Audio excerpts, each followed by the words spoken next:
Preciosas do Grego, volume 1, livro Verão, estudos devocionais de palavras gregas para enriquecer seu entendimento da palavra de Deus. Autor Rick Renner. 30 de janeiro. Pode ser certo odiar alguma coisa? E salvai alguns com temor, arrebatando-os do fogo, odiando até a túnica manchada da carne. Judas 1:23. Não sei quanto a você, mas creio que odiar é uma palavra muito forte que só deveria ser usada raramente. Quando nossos filhos eram pequenos, Denise e eu proibíamos nossos filhos de usar essa palavra. Ainda que não gostássemos profundamente de alguma coisa ou de alguém, nunca nos permitíamos, nem a nossos filhos, usar a palavra odiar para descrever esse desgosto profundo. Simplesmente é uma expressão forte demais para descrever como nós ou nossos filhos nos sentiríamos quanto a alguma coisa ou alguém. Mas há um momento adequado e um lugar adequado para odiar. Judas 1:23 nos dá um exemplo de um desses momentos. Lemos ali: odiando até a túnica manchada da carne. A palavra odiar nesse versículo foi extraída da palavra miseu.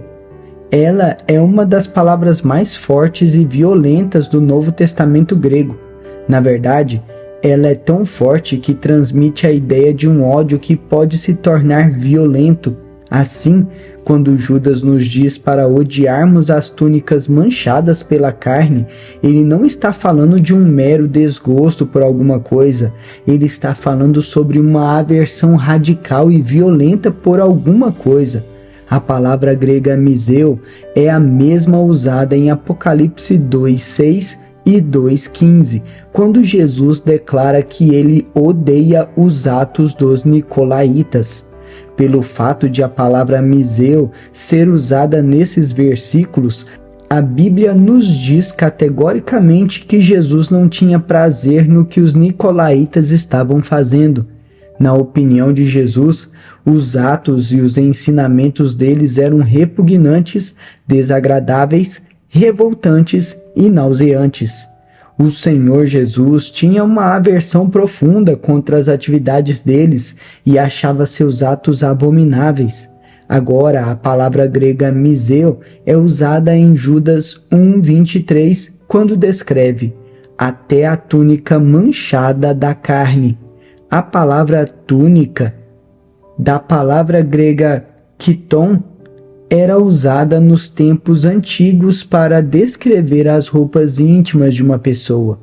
Como você pode ver, a roupa exterior pode ser trocada para parecer limpa e fresca, enquanto as vestes íntimas permanecem tão sujas quanto antes. Uma roupa nova e limpa pode esconder a verdade de que as roupas íntimas de uma pessoa estão imundas.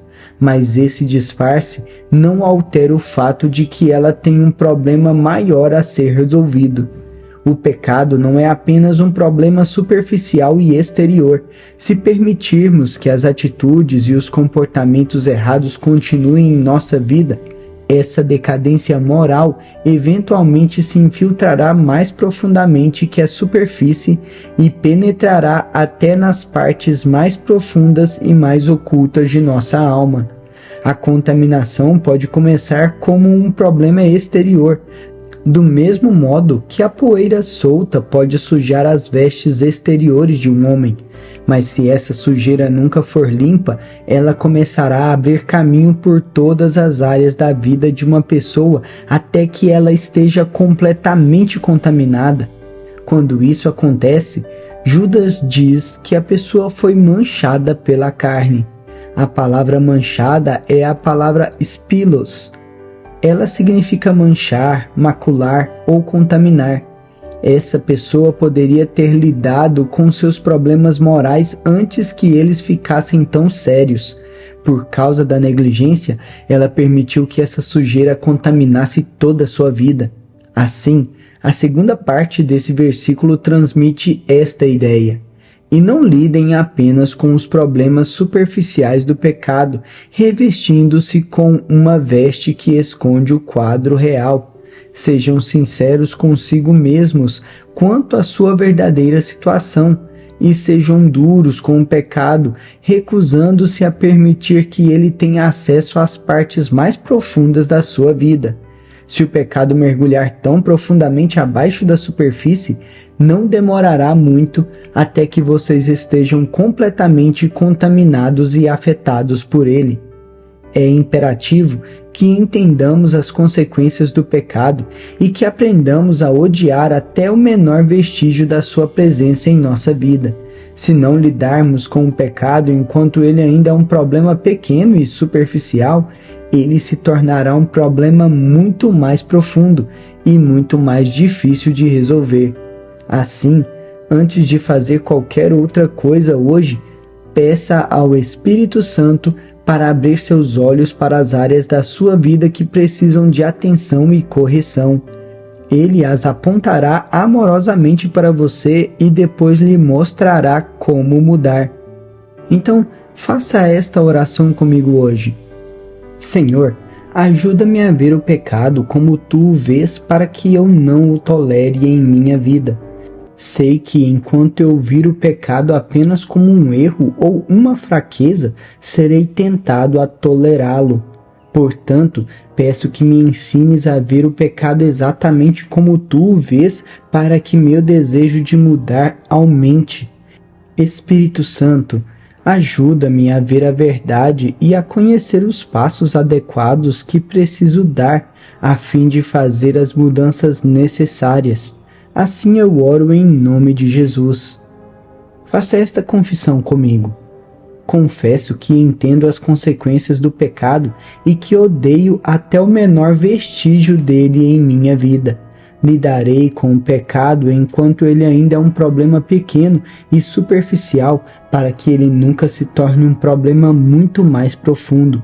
O Espírito Santo abre os meus olhos para as áreas da minha vida que precisam de atenção e correção.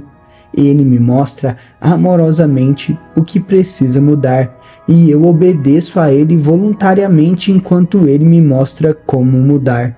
Declaro isso pela fé em nome de Jesus. Reflita comigo nessas questões. Primeira, você já teve algumas batalhas contínuas contra pecados específicos? Faça uma lista das áreas com as quais você tem lutado e seja honesto consigo mesmo, hein? Segundo, você pediu ao Senhor para ajudá-lo a vencer e a mudar nessas áreas da sua vida? Terceiro, o que você pode começar a fazer de modo diferente que o ajudará a se libertar desses pecados de uma vez por todas? Pense seriamente nisto. Obrigado por se juntar a nós nessa jornada diária de reflexão. Continue aprofundando diariamente conosco nessas pedras preciosas que é o entendimento da palavra de Deus através do estudo do grego. Não perca nenhum devocional. Inscreva-se no canal para receber mais inspirações todos os dias. Que a busca pela sabedoria divina nos una cada vez mais. Até amanhã, que Deus te abençoe.